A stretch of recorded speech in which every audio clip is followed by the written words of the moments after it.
बिस्मिल्लाहिर्रहमानिर्रहीम। अस्सलाम वालेकुम नाज़रीन, लाइव डॉक्टर शाहिद मसूद के साथ मैं हूं नाइला अली। नाज़रीन, साबिक़ वज़ीर आज़म इमरान खान साहब के बयान पर वज़ीर आज़म शहबाज शरीफ साहब ने कहा कि इमरान खान साहब का बयान पार्लिमानी जमहूरी निज़ाम पर हमलों का तसलसल है, जबकि फवाद चौधरी साहब आज कहते हैं कि इमरान खान साहब ने पार्टी अरकान असम्बली को फौरी तौर पर इंतखाबात की तैयारी करने की हिदायत की है। इसके अलावा मुल्क की दीगर जो सियासी मामलात हैं उन पर बात करने के लिए हमारे साथ स्टूडियो में मौजूद होंगे डॉक्टर शाहिद मसूद। अस्सलाम वालेकुम डॉक्टर साहब। वालेकुम जी, आपको सर, कल एक इंटरव्यू में साबिक़ वज़ीर आज़म इमरान खान साहब ने साबिक़ आर्मी चीफ पर शदीद तनकीद की और कहा कि उनके साथ डबल गेम किया गया। इस बयान पर मैं आपकी राय जानना चाहूँगी। देखिए, बयानात ये चलते रहेंगे। ज़ाहिर है कि खान साहब इस वक्त एक ऐसे उसमें है जहाँ पर उनको दुख भी है, अफसोस भी है जी।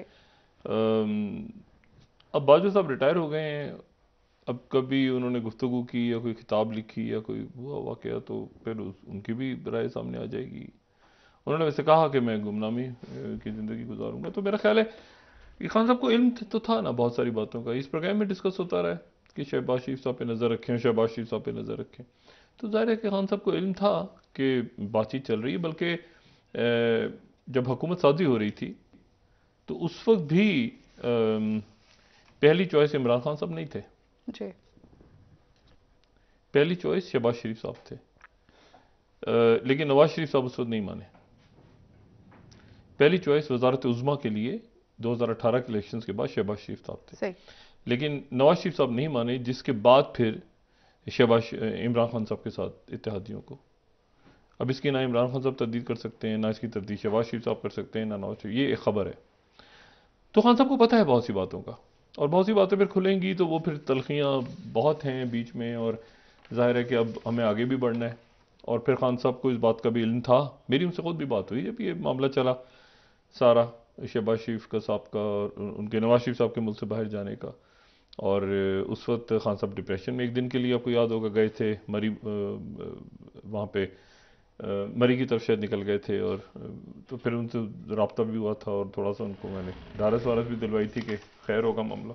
तो उनको उस वक्त ये था कि खान साहब का ये पॉइंट ऑफ व्यू था कि एक्सटेंशन जो है वो, खान साहब का ये पॉइंट ऑफ व्यू था कि एक्सटेंशन मैं अकेला कर लेता हूँ बाजवा साहब के लिए। बाजवा साहब के शायद दिन में ये था कि तमाम पार्टीज आएंगी तो ज़्यादा ऑन बोर्ड होंगी तो ज़्यादा बेहतर एक आउटलुक होगी कि सब पार्टीज ने मिलकर की है। तो ये बहरहाल एक आने वाले दिनों में इस तरह की बहुत सारी कहानियाँ आती रहेंगी, बहुत सारे मामला आते रहेंगे। और खान साहब, आज परवेज इलाही साहब ने कहा है कि खान साहब नए आर्मी चीफ जो हैं वो खान साहब नहीं चाहते थे कि वो बने आर्मी चीफ। जरदारी साहब भी कह चुके हैं कि वो भी नहीं चाहते थे ये बने। अब हुकूमत शहबाज शरीफ साहब को भी वाज़ेह करना चाहिए और उनके इत्तेहादियों को भी कि वो किन को चाहते थे। सब इनमें से अक्सरियत जो है नवाज शरीफ साहब के अलावा वो तो बाजवा साहब के एक्सटेंशन की बात कर रहे थे। और कई ये जो हुकूमत बनी दोबारा, ये जो अरेंजमेंट बना, इस पर तो नवाज शरीफ साहब ने बाद में सारा मामला किया ना। तो एक तल्ख हमारी सियासत का बहुत तल्ख ये बाब है जो गुजरा, और हमें अब थोड़ा सा उसे आगे बढ़ना होगा क्योंकि बयानात पे बयानात, बयानात पे बयानात पर मुनज़्ज़लाई को किसका फ़ोन था, किसका फ़ोन नहीं था, क्या था, मुख्तलिफ इस पे बात लोग कर रहे हैं। लेकिन ये है कि सबके पास अपनी अपनी मालूमात हैं। लेकिन इशू इसमें यह है सारा कि आप देखें ना, मैं आपसे क्यों बात कह रहा हूँ कि हमें आगे बढ़ना चाहिए, और मैं आज क्यों थोड़ा सा यानी कल हमने मईशत पे बात की, लेकिन एक परेशान कुन हालात हमने बयान हुए सामने, हालात हमारे हैं मईशत के, और मईशत बड़ी दगरगू और ख़राब है। लेकिन ये बात मैं पहले कह चुका हूँ बहुत पहले कि एक तो ये लॉन्ग मार्च के हवाले से, और ये कि खान साहब को असम्बलियाँ तोड़ देनी चाहिए। खान साहब असम्बलियाँ क्यों नहीं तोड़ रहे? एक दरमियान में ये भी हो सकता है, ये मैं आपको एक बड़ी दिलचस्प बात बताऊं कि खान साहब असम्बलियाँ ना तोड़ें, नवाज शरीफ कह दें शहबाज शरीफ से कि तुम असम्बलियाँ तोड़ दो। अच्छा, इसके इम्कानात मौजूद है? मुख्तलिफ बातें हैं ना। सही भाई बात सुन, इस पूरे सेटअप में नवाज शरीफ साहब का क्या उनका क्या है? इस पूरे के शहबाज शरीफ बैठे हुए हैं, क्या स्टेक है? अगर वो पहले कह दें कि असम्बली तोड़ दो शहबाज शरीफ साहब असम्बलियाँ कल तोड़ दें, तो इमरान खान साहब कहाँ खड़े हैं? देखें ना, बात यह है इमरान खान साहब का इशू ये है सारा कि इमरान खान साहब को अब ये यानी महीने के अंदर, अब गालिबन हो रहा है कि इसी महीने करेंगे, आज यानी कल उनको डेट अनाउंस कर देनी चाहिए थी। पहले पिछले महीने करनी चाहिए थी, उससे पहले करनी चाहिए थी, उससे पहले करनी चाहिए थी।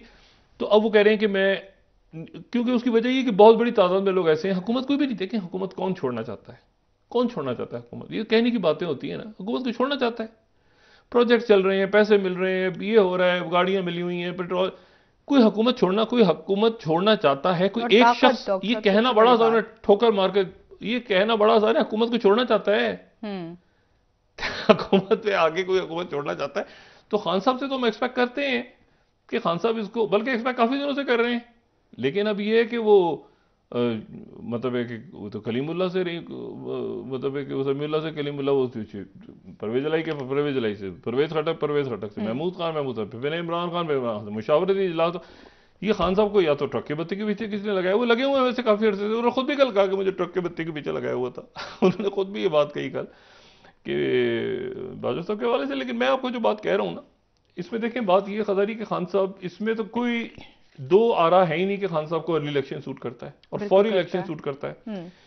और खान साहब अब क्यों नहीं जा रहे इलेक्शंस की तरफ, क्यों आगे वो, मतलब अब उन्होंने मुज़ाकरात की पेश कर दिया, हुकूमत कह रही है हम नहीं करेंगे मुज़ाकरात। वो क्यों करेंगे भाई, वो नहीं, वो क्यों सीट छोड़ेंगे अपनी, यानी ये जो अरेंजमेंट या हुकूमत है ये क्यों अपनी सीट छोड़ेंगे? अच्छा, वहां पे परवेज इलाही साहब क्यों छोड़ेंगे? वो कह रहे हैं सारा मैंने बता दिया इमरान खान साहब को, सब कुछ दे दिया, लेकिन ये है कि फैसला इमरान खान ने करना है। तो इमरान खान फैसला क्यों नहीं कर रहे? देखे ना, अब यहां पे इमरान खान साहब को बात ये, मतलब बाजवा साहब ने क्या किया, बाजवा साहब ने क्या किया, तो फैज साहब ने क्या किया, तो वो तो छोड़ दें, वो तो कहानी आती रहेंगी ना। मसला ये है कि अब आगे क्या करना है, आगे क्या करना है, यहां से आगे कैसे निकलना है। देखें ना, 1 महीना पहले चले जाए, आज 4 दिसंबर है, 1 महीना पहले क्या हालात थे। मैं आज थोड़ी सी, यानी हम एक मईशत का तो जो सत्यानाश है, और डार साहब जो माशाल्लाह तशरीफ लाने से पहले कह रहे थे कि मुझसे तो अच्छा आईएमएफ को डील ही नहीं करता, आईएमएफ तो जेब में लेके घूमता हूं, उधर जहाज उड़ा तो डॉलर गिरा, तो ये जो ड्रामेबाजी सारी मीडिया में चलती रही है। तो डार साहब कहते हैं कि IMF, I don't care about IMF.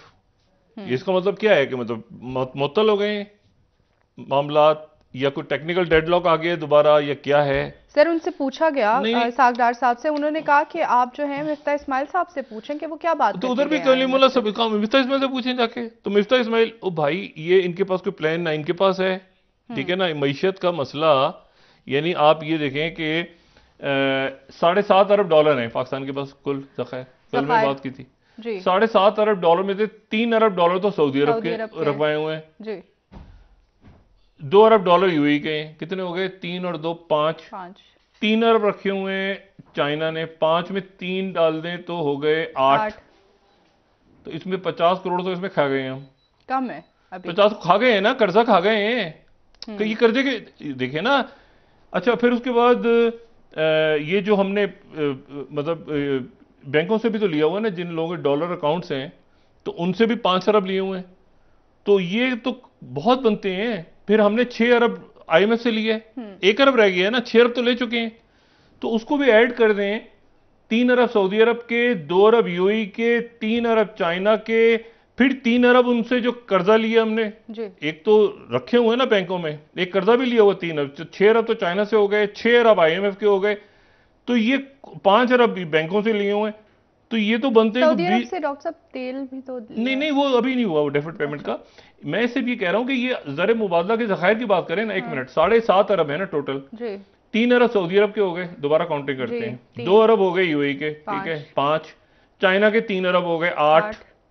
अच्छा, फिर चाइना से जो कर्जा लिया हमने 4.9 पे, तो वो हो गए 3 अरब, 8 में 3 जोड़े तो ये हो गए 11। उसके बाद 5 अरब हमने लोगों के, ये जो पब्लिक, ये यहां से जो हैं बैंकों में लोगों के डॉलर अकाउंट से वो स्वैप किए हुए। अच्छा, ये हो गए कितने? 5 अरब, इसमें 16। अच्छा, उसके बाद आईएमएफ से हमने 7 अरब का किया था ना, ये 6 अरब का किया था, तो उसमें 1 अरब रह गया, बाकी तो दे दिए उन्होंने। हाँ। तो 6 अरब उनके हैं, तो वो ऐड करें इसमें, वो ऐड करें, तो ये पैसा कहां गया सारा? तो है हमारे पास 7.5 अरब और 21 अरब के मकरूज है। नहीं, वो तो पता नहीं, ये तो मनफी में है, मनफी में है, बिल्कुल है। ये तो देखे ना, पता नहीं ये कर्जा, ये पैसे, यानी आप देखें तो सऊदी अरब ने कहा था पैसों को टच नहीं करना, 3 अरब रख लो। चाइना ने कहा था टच नहीं करना, 3 अरब रख लो। उसमें से 50 सुने ना 3 तो ये हो गए। 2 गए यूएई के। तो बात ये है कि ये तो हम उसमें से भी 50 करोड़ खा गए, फिर उनसे कर्जा लिए चाइना से, वो भी खा गए उसमें से भी। फिर उसके बाद जो है वो आईएमएफ का पैसा किधर गया, वो भी खा गए। आईएमएफ ने मुअत्तल कर दिए। ये टेक्निकली तो इस वक्त मुअत्तल है ना मुज़ाकरात भाई, आईएमएफ से आप मुज़ाकरात नहीं हो रहा, तो नहीं, वो आपसे कह रहे हैं कि अच्छा ये आपने मामला तय करके आए थे, ये आपके हमारे ब्रदर मिफ्ता इस्माइल जब सैलाब नहीं आया था। अब वो आपसे कह रहे हैं कि सैलाब के बाद के बना के दें, वो आपसे बन नहीं रहा, क्या बताना है उनको क्या नहीं बताना, और डोनर कॉन्फ्रेंस नहीं हो रही क्या। वो बात ये है कि ये मईशत कहाँ खड़ी होगी जाके चंद दिनों के बाद। वो कह रहे अशफाक हसन खान ने कारखाने बंद कर दें, ये बंद कर दें, लग्जरी आइटम बंद कर दें। अच्छा अब क्या क्या बंद करेंगे आप? ये जो आपकी दवाइयां हैं, ये जो आप मेडिसिन यूज करें, जिंदगी बचाने वाली दवाइयां, मैं आपसे कोई मतलब बहुत जो अहम दवाइयां हैं, जो केमिकल्स हैं वो बाहर से आ रहे हैं, तो बाहर से आ रहे हैं, पे कैसे कर रहे हैं आप उनको? डॉलर्स में। आपके हॉस्पिटल्स के अंदर ये जो आपके ईसीजी मशीन्स और आपके जो वेंटिलेटर्स और ये सारा खराब हो जाए, कोई मशीन पुर्जा खराब हो जाए, तो बाहर से कहते हैं ना पाकिस्तान में बनती हैं चीजें, आपने बाहर से मंगानी है।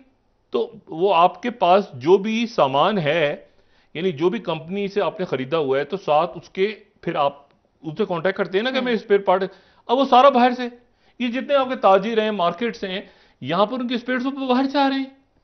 तो आपके पास जो यानी टायरों से लेके और बैटरियां और आगे, तो किस किस चीज के ऊपर केमिकल्स आगे, तो आप जो है वो चाय, तो आप जो है वो दवाइयों से लेके, चाय से लेके, पेट्रोल से लेके, गैस से लेके, अच्छा यहां पर रशिया ने आपको ना कर दी, ठीक है, रशिया ने आपको तेल ऑयल नहीं दे रहे, यहां पर उसके और जियो पोलिटिकल मामलात हैं, यहाँ सऊदी अरब की और कुवैत की मोनोपोली है पाकिस्तान में, यानी उनसे हम ऑयल लेते हैं, हमारे बरादर मुल्क हैं, कतर की गैस पे, तो वो क्यों चाहेंगे कि रशिया के पास जाएं? आपस में भी तो मामला चलते हैं ना। तो वो हमने बात आगे नहीं बढ़ाई, जो बात चल रही थी कि वो सऊदी अरब से रिफाइंड, वो मामला रुका हुआ है। अच्छा, वो भी रुका हुआ है ना, इस डेफर्ड पेमेंट वाला, बात ही आगे नहीं चल रही ना। यहां पर तो देखें इशू ये है सारा। मैं आपसे क्या बात कर रहा हूं, मैं ये कह रहा हूं कि 1 महीना पहले चले जाएं, 1 महीना पहले चले जाएं, और आप चले जाएं, आज 4 दिसंबर है, तो आप 4 नवंबर को चले जाएं। मुल्क में क्या हालात थे? मुल्क में क्या हालात थे? लोग सड़कों पे हैं, ये पता नहीं कि पिंडी में क्या होगा, ये पता नहीं कि खान साहब के ऊपर अटैक हुआ, किसने किया, क्या हुआ, वो मामला खराब। हजारों की तादाद में लोग सड़कों पे, ठीक है, जीटी रोड, सिंध से आगे पीछे दाएं बाएं। ये आर्मी चीफ की एक इंतहाई लाहासिल, कौन बनेगा, कैसे होगा, समरी आएगी, ये होगा, वो होगा, शहबाज शरीफ बाहर चले गए, निकल गए, उधर एक्सटेंशन होगी, नहीं होगी, क्या होगा, खान साहब कुछ कह रहे हैं। ये एक मुसीबत, आप 1 महीना पहले जाएं, एक मुसीबत, अफरा तफरी आफत थी इस मुल्क में। आज 4 दिसंबर को एक कम से कम 2 बातें डिस्कस हो रही हैं ना। एक बात ये कि इलेक्शन कब होगा, कब नहीं होगा, और वो ड्राइंग रूम्स में मुज़ाकरात में हो रही है ना, हो रही हैं, नहीं हो रही, लेकिन कहीं कहीं बैठ की बात हो रही है ना, इंसानों की तरह। उसके बाद दूसरा क्या डिस्कस हो रहा है कि मईशत, लेकिन वो अफरा तफरी, वो एक हंगामा, वो जला देंगे गाड़ियां और कंटेनर्स खड़े हैं, और जनाब पुलिस वाले बेचारे, और शेलिंग और ये, और ड्रोन अटैक्स होंगे, पता नहीं क्या होगा। वो मुसीबत तो नहीं है ना इस वक्त। तो कम से कम वो एक अफरा तफरी से तो हम निकले हैं ना, ठीक है, स्मूथ ट्रांजिशन हुई है, अल्लाह का शुक्र है, जो अफवाज पाकिस्तान में। ये अलग बात है कि वो दिल पे पत्थर रख के उसको कबूल किए, ठीक है, कबूल है, बड़ी बड़ी मुश्किल से कबूल किया वो। आखिर में ये आप में से क्या ख्याल है, इनमें से कोई कौन सी शख्सियत तैयार थी कि कोई, बहरहाल तो इस्लाम के बाद परवेज इलाही साहब ने आज कह दिया कि इमरान खान साहब भी इस पे राजी नहीं, तो आज उनका इंटरव्यू नशर हो रहा है रात को। बहरहाल हमें थोड़ा सा आगे निकलना चाहिए। देखिए इशू सारा ये है कि इसमें मैंने आपसे कहा कि खान साहब इसमें जितनी जल्दी अब असेंबलियां क्यों नहीं तोड़ रहे, ठीक है, वो असेंबलियां, क्योंकि असेंबलियां ना तोड़ने के नतीजे में देखें आज जो आजम स्वाति साहब को पेश किया गया वहां पे बलूचिस्तान में जी। अच्छा, शहबाज गिल साहब के लिए भी अब बलूचिस्तान पुलिस उनको ढूंढ रही है, और रहनुमाओं को भी ढूंढ रही है, और उसमें से कई ऐसे लोग जो इस्लामाबाद आएंगे वो यहां अरेस्ट हो जाएंगे। तो इशू ये सारा कि अब इसको, इससे इमरान खान साहब ने इलेक्शंस की तरफ अगर जाना है तो असेंबलियां तोड़नी है, और जितनी वो देर लगाएंगे तो हुकूमत को उतनी ही कमजोरी का एहसास हो रहा है कि इमरान खान साहब तो कुछ कर नहीं पा रहे। यानी आप देखें ना कि खत लिख रहे हैं, वो कुछ नहीं कर रही, जो अरशद शरीफ साहब के हवाले से खत लिखा है उन्होंने, ठीक है, कैंपेन खान साहब ने भी खत लिखा, बाकी उस पर लोगों ने, तो वो एक देखिए होता ये है ना कि जब नई एक चीज हो रही, मतलब शुरू कहां से हुई है और खत्म खत पे आ गई है, और खत भी पर भी बात नहीं बन रही। सुमोटो को छोड़ दें आप, मैं सिर्फ ये कहना चाह रहा हूं कि ये इसको खान साहब ने एक पॉलिटिकल स्ट्रेटजी प्रॉपर डिजाइन करके अपने जहन में, और फिर उसके बाद वो करें, ताकि उससे रिवर्सल जो है, ये सबसे अच्छी बात हुई है कि उनकी तरफ से इलेक्शंस की बात हुई है और हुकूमत पीछे हटी है, और हुकूमत के पास भी कोई प्लान नहीं है, कोई प्लान नहीं। ये यानी इसाक डार साहब जो हैं, जो नवाज शरीफ साहब को रिप्रेजेंट करते हैं और हमारे मंझे हुए पाकिस्तान के तारीखी, यानी मेरा ख्याल है कि कब से पहली दफा, कब लियाकत अली नहीं, अयूब कब बने थे पता नहीं वजीर खजाना कब बने थे पहली दफा, शायद 90 या 80 या 70 के, बहुत सालों से हैं। अच्छा, हाँ पता नहीं, बहुत पुराने हैं ना।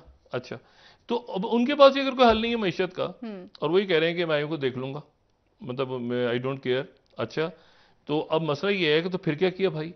अच्छा, IMF कह रही है कि हमसे आप मामला तय कर गए थे सैलाब से पहले, तो सैलाब के बाद जो तबाहकारियां हुई हैं उसका हमें जरा हिसाब किताब तो बताएं, ताकि हम मामला को रीशेड्यूल करना है तो हम करें, वो नहीं कर रहे। ये मामला जनवरी तक चला गया है, पैसे आपने इकट्ठे लोगों से कहां से करें? लोगों के अंदर तो मतलब है कि वो, मैंने आपसे कहा ना कि वो IMF से आपने कमिट किया हुआ है कि इतना हमने बढ़ाना है, वो बढ़ा नहीं रहे, और एक साथ बम गिराएंगे, या उस वक्त हुकूमत से हटना होगा तो उस वक्त हट जाएंगे, कोई नया सेटअप वो गिराएगा आके सर पे, तो इस तरह नहीं होता।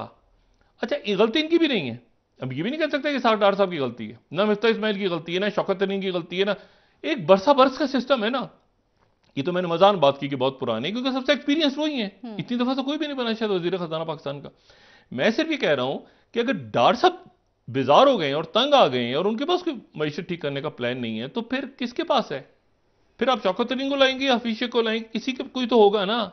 लेकिन डॉक्टर साहब उनसे भी तो ठीक नहीं हो पाया। नहीं तो नहीं ठीक हो रहा तो भाई कोई तो ठीक करेगा आखिर, ये कोई मसला फीसा गौर है, बड़े बड़े मुल्क गए हैं माशी बहरानों में और निकले उससे, उसके बाद तो ये आप यहाँ पे कर्जा खा गए हैं ना, आप पैसा खाते जा रहे हैं उनका, ये कहाँ गया पैसा मुझे बताएं ना। कर्जा भी नहीं डॉक्टर साहब, पैसे रखवाने के लिए कहाँ गया पैसा? ये IMF से आपने 1 अरब रह गया ना, तो बाकी तो ले लिए आपने, तो कहाँ गए मुझे बताएं। ये चाइना का पैसा जो रखवाया था, सऊदी अरब ने रखवाया था, UAE ने रखवाया था, फिर अब चाइना से कर्जा लिया, तो सारा ले लू, क्या 7.5 अरब पड़ा है, तो आप तो कर्जा भी खा गए उनका। तो बात ये सारी है, और फिर बैंकों से लोगों ने जो डॉलर में अकाउंट खोले उनका भी लिया, वो भी 5 अरब लिया हुआ, वो कहां गया? तो ये पैसा सारा आप खा गए, और यहाँ पे अल्ले तल्ले नहीं खत्म हो रहे। तो या तो मुल्क को ठीक करें, या फिर आप जाएं, या तो इलेक्शन करवाएं, या जो करना है करें, लेकिन चलें अफरा तफरी, तो ये तो नहीं, अदम इस्तेकाम तो खत्म हो गया ना। तो अब इसका कोई फार्मूला ढूंढे, बताएं हमें कि भाई क्या करना है, आगे कैसे जाना है। क्या इसको डेडलॉक कहा जाए, या ये कहा जाए कि IMF से मुज़ाकरात फिर मुअत्तल हो गए? यानी क्या लफ्ज, क्या मैं क्या इसमें लफ्ज इस्तेमाल करूं? अगर IMF के लोग यहां पे नहीं आ रहे, उनका जो मिशन है वो नहीं आ रहा, उससे डायलॉग नहीं हो रहा, तो इसको क्या कहा जाए?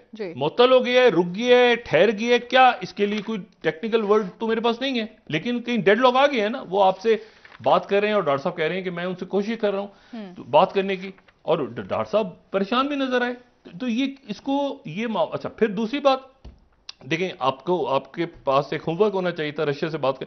साल हो गया है, साल हो गया ये जंग छिड़े, तकरीबन साल हो गया ये यूक्रेन की जंग छिड़े, तो हम जो हैं वो हमने सोचा ही नहीं।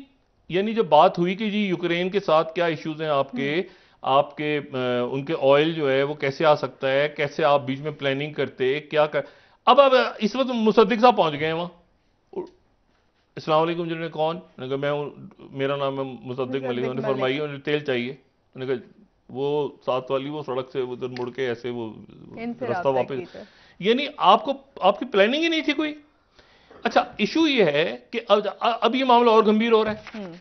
आज OPEC प्लस का इजलास हुआ है, OPEC प्लस जिसमें कौन सा OPEC प्लस? पुराना OPEC, और जिसमें रशिया और बाकी मुल्क भी आ गए, और रशिया लीड कर रहा है। अब दुनिया में उन्होंने कहा कि जनाब क्योंकि कल से वो कैप कर रहे हैं प्राइस रशियन ऑयल की। रशियन, आपको पता है रशिया का जो इसमें मैं एक से बात करूं, $120 फी बैरल से ऑयल इस वक्त हम बात कर रहे हैं, कोई आप समझिए कोई 80-85 डॉलर फी बैरल है, कम है कीमतें। जी बिल्कुल, ठीक है। बिल्कुल। आपको पता है रशिया का ऑयल कहां तक गया है? $48 फी बैरल तक गया, जो फायदा नहीं उठाया।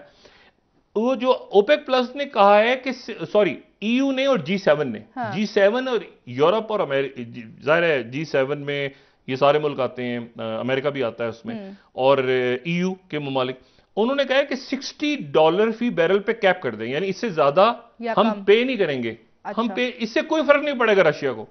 उनको ऑलरेडी 67 पे है तो 60, लेकिन रशिया कह रहा है उसके बावजूद कि हम इसके ऊपर एक्शन लेंगे और हम इसके ऊपर हम तो नहीं बेचेंगे यूरोप को, और यूरोप को अगर नहीं बेचेंगे आप तो फिर यूरोप क्या करेगा? रशिया ने मुस्तरद किया है। नहीं, रशिया ने मुस्तरद, वो कह रहे हैं नहीं 67 में जिसने लेना हो ले। अच्छा, यहां पर वो जो शेडो फ्लीट्स 2 नंबर जहाज नहीं होते, वो फॉरेन बाल्टिक सी में इधर उधर सस्ता ऑयल स्मगल करके आगे पीछे दाएं बाएं, इसमें दुनिया में 2 मार्केट चल रही है ना ऑयल की। एक वो है जो कंपनीज हैं जो बड़े स्टाइल में आपके सामने, अच्छा इतने का ऑयल है, ऐसे है, ऐसे ऐसे, लेकिन साथ साथ जो मुतबादिल चल रहा है ना वो ये है कि वो ब्लैक मार्केट कह लें, उसके शेडो फ्लीट्स, वो बड़े बड़े जहाज लिए हुए हैं। यूनान का एक जहाज पुराने, वो जो आइस ब्रेकर जहाज नहीं होते विंटर के अंदर तोड़ते हुए, जो वो पुराने जहाज उन्होंने लेके शिपिंग के, उसमें ऑयल इधर से उधर, इधर से उधर, इधर से जा रहा है। हाँ। और उसमें जो है वो यूरोप में भी, यानी आप सोचिए $17 मिलियन का एक पुराना, कोई 20-25 साल पुराना ये आइस ब्रेकर एक शिप था,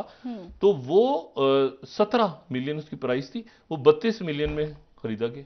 अभी पिछले हफ्ते खरीदा है यूनान की कंपनी ने। वो तो इशू ये सारा कि आप अपने अवाम के लिए लोग सोच रहे हैं ना। और सर कोई, आपने जैसे बोला कि कोई हिकमत अमली नहीं थी और कोई प्लानिंग नहीं करके 48 के ऊपर चला गया था रशिया का ऑयल इस वक्त, नहीं 120 से आलमी जो ब्रेंट ऑयल है, जो रशिया की बात नहीं कर रहा, वो 120 से 80 पे गया आपको। अच्छा 80 आपने कुछ नहीं किया, 48 पे मिल रहा था ये रशिया वाला, तो आपने कुछ नहीं किया। तो आपके यहां तो बढ़ती गई है कीमत, आपके यहाँ डॉलर की भी बढ़ती गई है, पेट्रोल की भी बढ़ती गई है, लेवरेज और IMF के।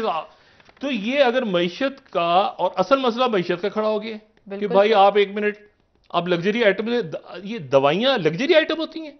ठीक है डॉक्टर साहब, ब्रेक ले लेते हैं, वापस आके इस पर बात करेंगे मजीद आपसे। नाज़रीन एक ब्रेक, हमारे साथ रहिएगा। ये जो कारखाने चल रही हैं लग्जरीज हैं, लग्जरी आइटम थे, कारखाने बंद कर दिए जाए यहाँ पे मुल्क में। ठीक होगा सर, ब्रेक ले लेते हैं, वापस आके बात करेंगे। नाज़रीन ब्रेक, हमारे साथ रहिए।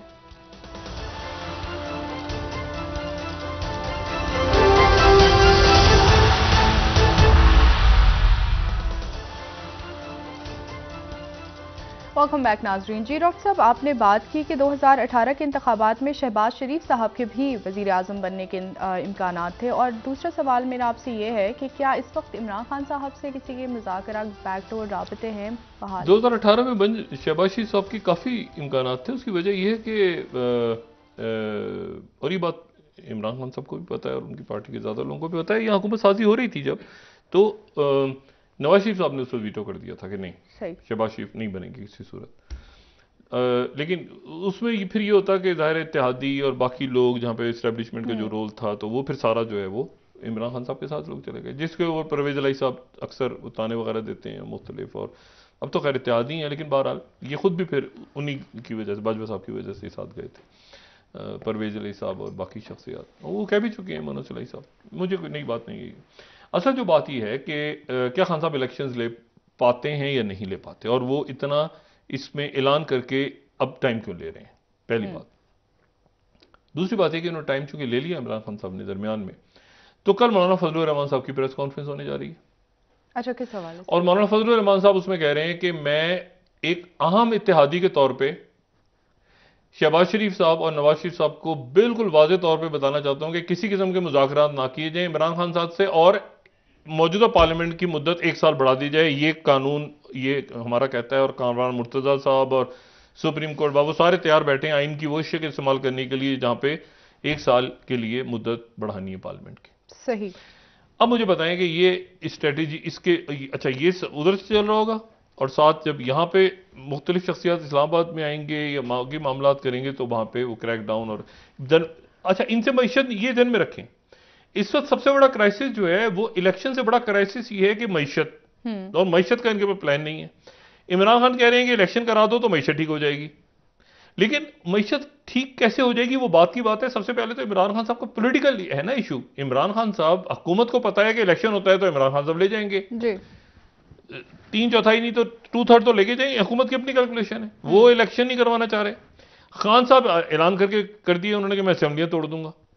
असेंबलियां तोड़ के एक बड़ा बड़ा तुर्क का पत्ता है कि असेंबलियां तोड़ते हैं तो तोड़ने के बाद फिर यानी फिर वही इशू है ना कि वो जो फिर क्या होगा, क्योंकि ये जो करंट एस्टेब्लिशमेंट है ये तो अलग है बिल्कुल जी, ये तो बिल्कुल जो है वो अलग है सर। खान साहब के लिए दो मसाइल, एक तो ये कि ये आर्मी चीफ किसी और शख्सियत को चाहते थे, जो परवेज इलाही साहब आज रात को बताएंगे।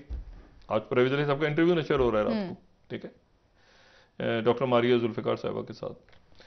तो उसमें परवेज इलाही साहब कहीं बताने जा रहे हैं कि इमरान खान साहब तो नहीं चाहते थे। अच्छा, उसके बाद चंद महीनों की बात है, अगले चीफ जस्टिस कौन आ रहे हैं पाकिस्तान के? जस्टिस फैजी साहब।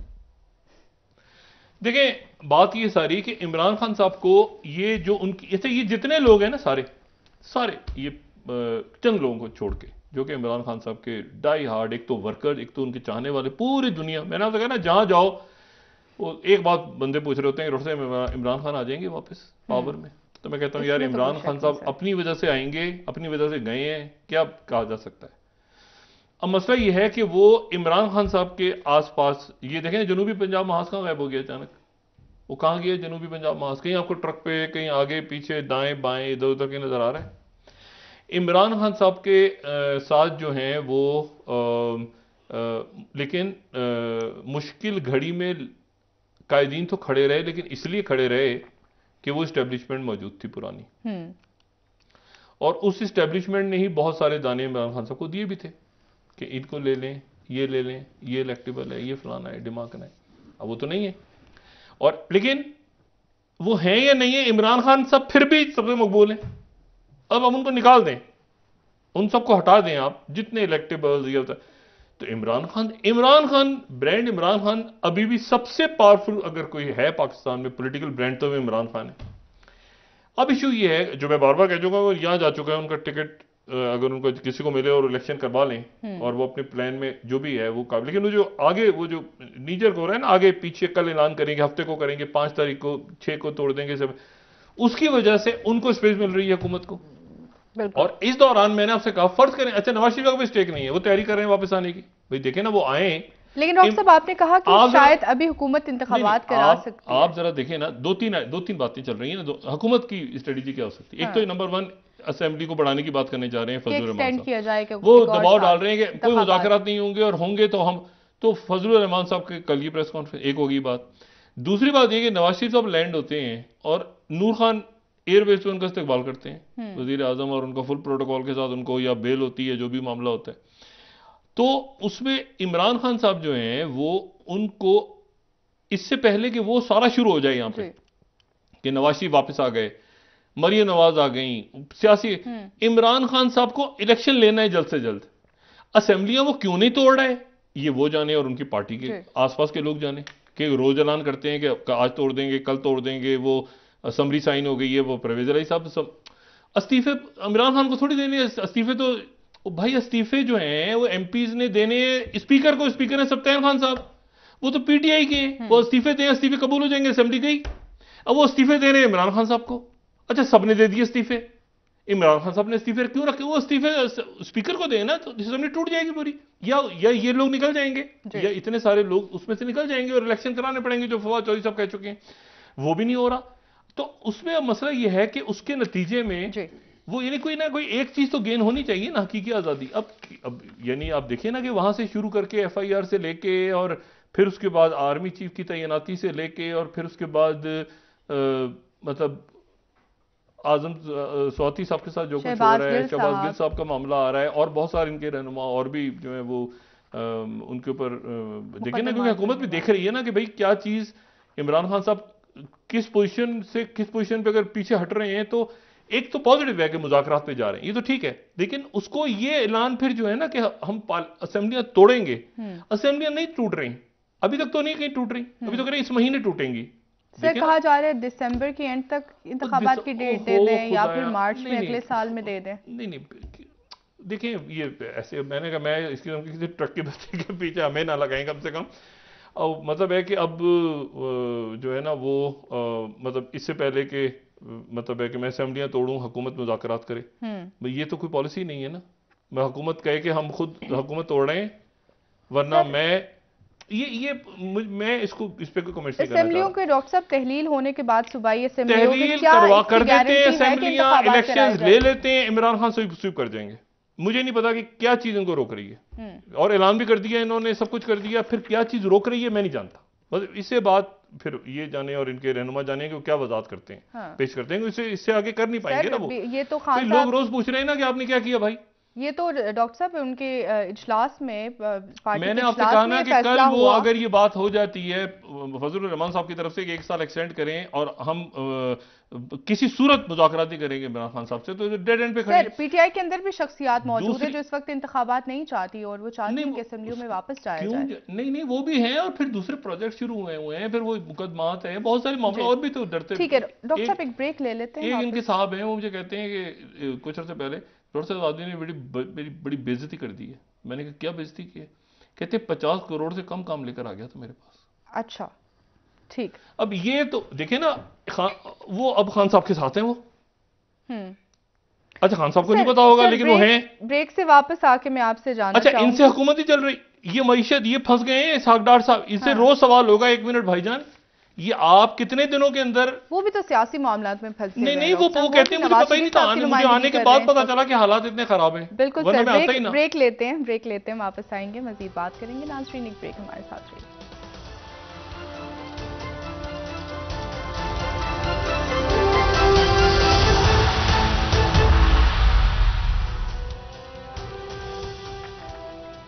वेलकम बैक नाजरीन। जी डॉक्टर साहब, संगीन होती मुल्क की जो माशी सूरत हाल है, इसमें किस तरह से इसको संभाला जाएगा और माशी टीम क्या मौजूद है या सागडार साहब मैं आपको सिर्फ हैंडल कर रहे हैं? 2015 अभी 7 साल पहले 2015 में हमारा जो कुल कर्जा था पाकिस्तान के ऊपर, कुल कर्जा अभी हमारे पास बैंकों में कितना पड़ा हुआ है?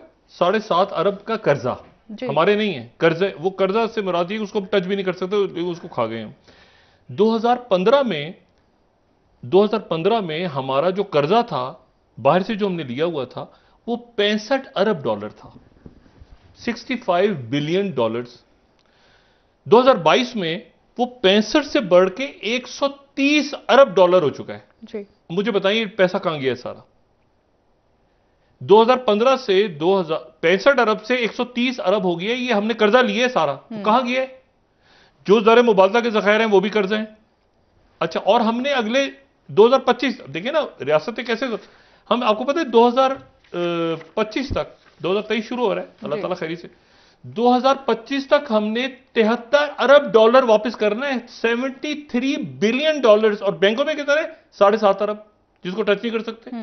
73 अरब हमने वो कर्जा वापस करना है जो लिया है इतने सालों में। 65 अरब उस वक्त था, 130 अरब। बात यह है कि मईशत का टोटल इस वक्त आप समझ लेना, पाकिस्तान की इकोनॉमी, जब तक आपने कोई ड्रास्टिक कोई सर्जरी ना की आपने, जो भल सफाई कहते हैं ना पूरे सिस्टम की, आप उसके बाद कर्जा लेते रहेंगे और आपकी आने वाली नस्लें, आगे बच्चे, वो पता चलेगा पहले से इतना 130 था, अब तो 200 अरब हो गया, तो 500 अरब हो गया, 800 अरब। इसमें कर्जे में 30% चाइना का है। अब आप रिशेड्यूल करें, उनसे बात करें, कोई प्लान करें, कोई मनसूबा बंदी, अपने अखराजात कम करें। पहले तो ये अल्ले तलल्ले खत्म करें ना। 77 रुकनी काबीना क्या कर रही है? 1 साल और, 1 साल क्या 5 साल और बढ़ा दें तो मुल्क। इशू ये है कि मुल्क का मसला कुछ और है। ये मुल्क के इशू ये है कि मुज़ाकरात नहीं करने, तो ये तारीख होगी तो वो तारीख हो। भाई मुल्क नहीं चल रहा। ये प्रॉब्लम यहां पे मईशत की, और बड़ा खौफनाक बहरान, ये महीने के बाद आपके पास अद्वियात की जो केमिकल्स हैं वो पाकिस्तान में बंद हो जाते हैं, और कारखाना बंद होना, कोई आपकी पहली स्टील मिल बंद, ये बंद, वो बंद, तो ज्यादा कारखाना, हजारों मजदूर उसमें बेरोजगार हो गए, आपके टेक्सटाइल मिल्स, ये तो बात, ये अब एलसीज नहीं खुल रही। तो इशू ये है कि वो आपके ऊपर इतबार नहीं कर रहे, बाहर के लोग कह रहे हैं यार 1 मिनट ठहरो, ये पैसे इनके पास पड़े हुए, अच्छा 7.5 अरब, कहते वो हमने तो दिए थे। ओ भाई इशू ये है सारा कि आपने अपने स्ट्रक्चरल रिफॉर्म्स नहीं कर रहे, आप ठीक होने को तैयार ही नहीं है। बहुत शुक्रिया। प्रोग्राम का वक्त खत्म हो रहा है नाजरीन, कल इंशाल्लाह दोबारा आपसे मुलाकात होगी। मुझे नाइला अली को इजाजत दीजिए, अल्लाह हाफिज। उसके नतीजे में रोज खबरें आ रही हैं ना, सोशल अनरेस्ट, उसने बच्चों को कत्ल कर दिया, उसने शौहर को मार दिया, उसने बच्चियों को ज़िबा कर दिया। ये सोशल अनरेस्ट है जो कि माशी बहरानों के नतीजे में किसी माशरे में जन्म लेता है। अपना दोस्तों, रिश्तेदारों, गिरदोनवाह के लोगों का सब ख्याल रखिएगा। अल्लाह हाफिज।